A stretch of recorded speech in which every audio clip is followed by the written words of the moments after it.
Doon kuya sa kabila. So pati po yung salamin po ni Kuya Alex po is ilalagay na rin po.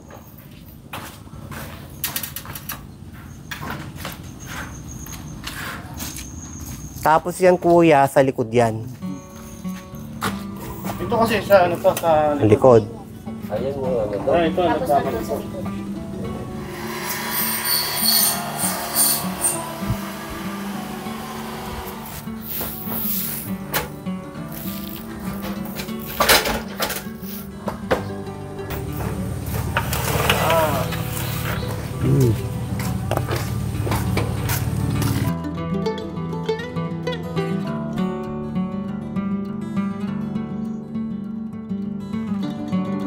Ayan na, marunong naman gumawang ganyan, oh. Marunong naman gumawa. Siya, ha? Ilan gumagawa ni Donald? Dapat yan.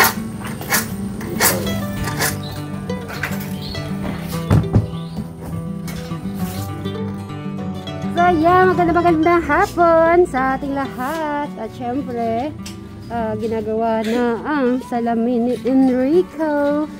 Eric, dito saglit. Kasi ay aalis kami ni Kuya Brian mo. So, sa mga beshi mo, ikaw nang bahala sa kanila. At dito, hintayin ko si Madam Jolan. Kuya Eric, ay walang naririnig. Ay, Dingi na yata. ay. Sa bintana na lang. O sige, sa bintana na kami tatawa. Kakatok. Paano kung halimbawa nakalak yung bintana mo? Ay, Kakatok na lang kami, ganon. paano yan? Kakatok na lang kami. Ay, Yun kakatok naman pala. lang. Kakatok kami. Okay, di ba? Nanalo naman kayo lahat. So, pag-usapan nyo kung ano yung Christmas presentation nyo. Kung OFW. Hindi pa kami nakaka-recover. Next ano na lang kaya, Amata? Hindi. Nag-uusap lang kayo habang ginagawa yan. Hindi naman agad gagawa kayo. Syempre, at least alam nyo na. So, meron kayo... Mas madali lang siya kasi yung horror. Marami kang kailangang ano yun eh. Isip. Dito acting-acting. Tingnan to. Kailangan ko itong umiyak. Hindi pwede yung ano. Kung si Madam Sharon mabilis siyang umiyak, si Eric paano? Parang ano yan, parang abroad. Oo, OFW. Si Eric, ano yung ano niya, ang halimbawa character? Sabi ni Madam Jola, same pa din daw. Kaya nga, yung character, ano yung mga character yung gagawin? Kung meron kang isang pelikula na gagawin sa Christmas presentation, ano yung gusto mong gaganapin bilang Eric? Saan yung gulong yan? Dwarf. Dwarf? Dwarf ka dyan? Parang pinapalinggan mo ako. Bakit? Partner kaya? Yata ako isang dwarf. Nako, bakit yun kaya? Tanungin ko kung bakit yun ang napili mong character? Christmas. Puro ni Santa Claus. Katulong ka nung sa... Dwarf eh. Talagang pinariringgan ako. Ay? Dwarf lang talaga. So...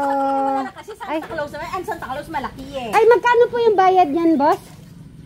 Magkano? A few moments later. Ano yung pinag-uusapan nyo? Oo, yung ano. Yung gagawing horror sa Pasko. Anong horror?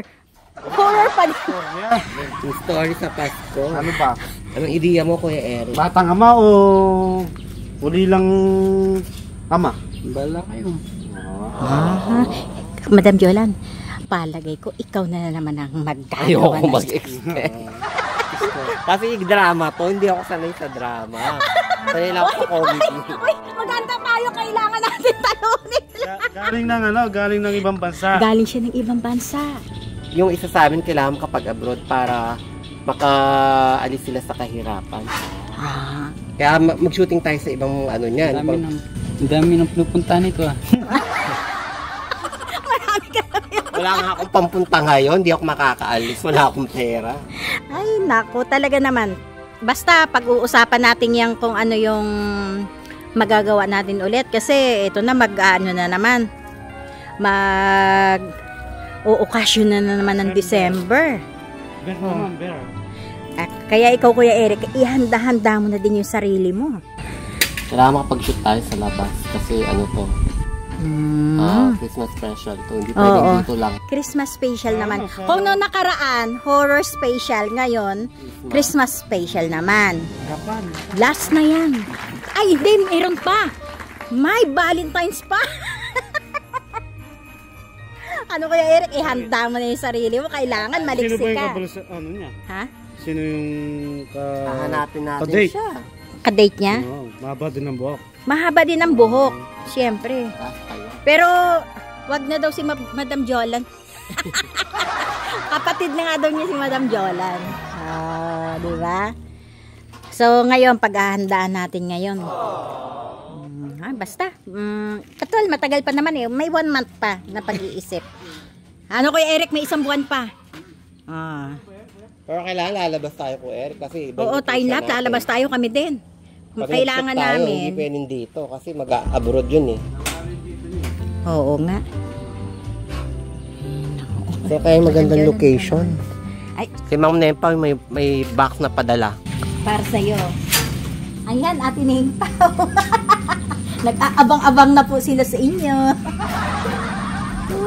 Lalo na si Kuya Eric, Marites Almasan. Ay, abangan mo yan, Kuya Eric. Kuya Eric, tignan mo, nilalagay na yung bintana dito. Sa salamin. Ito ba, Jola? Nasukatan na to? Oo. Sinukatan niya ni yung friend mo. Best friend mo. Si Donald. Best friend mo yun. Didikit lang yun, no?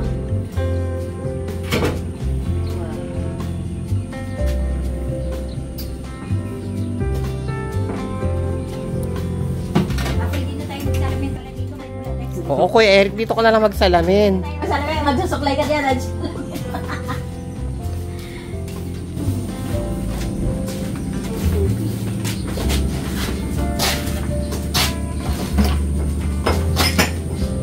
Ano ba?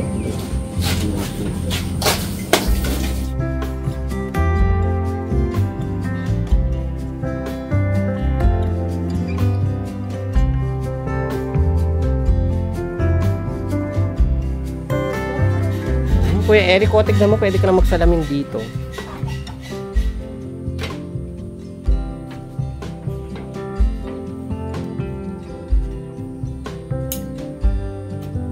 Yan pala yun, madam. Kailangan may panghawak ka. Di ba na naglalagay si madam wala? Mano-mano lang kami. May pambaril pala sa kanya. Wow!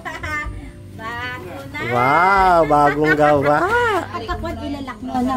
Pagka ikaw lang nandiyan. Ha? Or pag yung screen, para may hangin kang papasok. Andyan yung screen eh.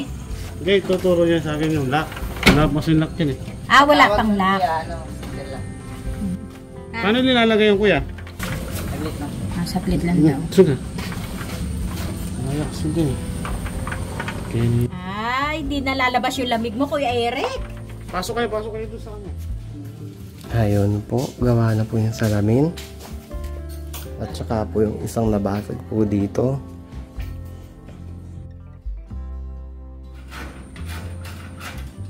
Parang isang diretso na lang siya.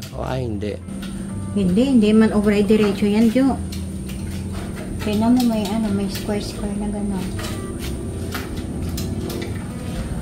May gagawa din dyan sa linggo eh. Yan loob.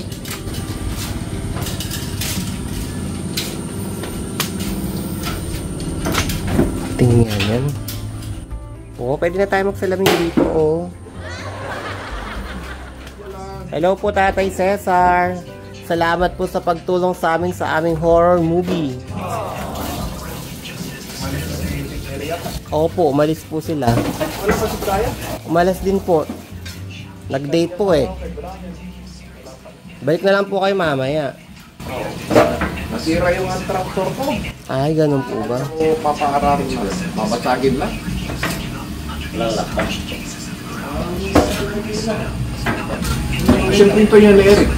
Saan ang pintuan niya? Doon po sa harap po tayo. Opo, kay Alex po may pintuan po rin po siya sa harap ng tayo. Pwede pumasok po kayo tayo.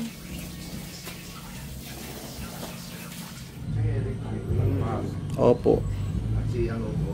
Opo. Meron silang, Isa sila, no? isa silang gumano, baka meron silang chicks. Isa silang dito. Opo, magkahiwalay na po sila ng pintuan. Maganda po yung mini hotel ni Kuya. Yung kay Eric, kaya mas maluwang. Halimbawa kung may darating pong bisita, pwede po silang tumuloy po sa sala ni Kuya Eric. Ito kay Alexis. Opo. Sliding din, ano din po yan? Tiles. Ita-tiles din po. Oo. Ipinturahan pa po nun. Opo, sa gagawin po yan tayo sa November 2. Ita-tiles na po yan, tapos papantayin po yung ginawa po nilang pagsara sa pintuan. Opo, pipinturahan din po yan. Tapos ito po sa terrace tayo, ito po, kikisamin na rin po ito sa linggo po. Yes po, tay. Hindi na mabuhinit ang ulo na Alexis niya. Opo, magiging hawa na po siya. Solo niya. Tapos meron din po siyang maliit na ano po dyan tayo, sofa. May sofa rin po siya dyan. Tutulayan din naman niya ng ano. Ano to eh, kay Ma'am Takoni. Oo. Pinadala ni Ma'am Takoni. Kaya magagamit na po niya. Tatay Cesar, dito po sa lugar po nila, bumabaha po ba? Kasi mataas po yung lugar po nila po, no?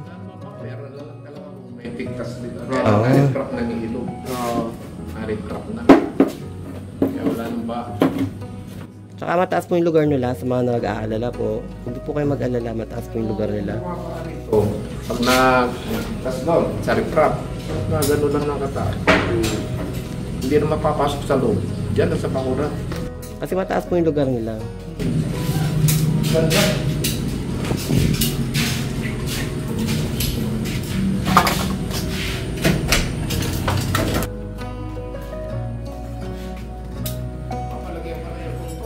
Yes po, Tatay Cesar, may aircon din po yan. Kung ano po meron si Kuya Eric sa loob, ganun din po sa kanya. Opo. Hello, madam. Busy kaya pa. Opo. Naghugas ako ng ano, mga kaldero. Saan yung Pinterest mo? Saan mo nilagay ba? Sinuli mo?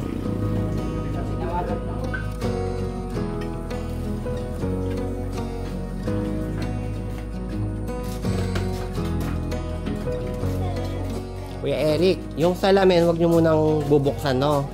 Kasi hindi pa matibay yung pagkakadikit niya, hindi pa tumatalab. Baka malaglag.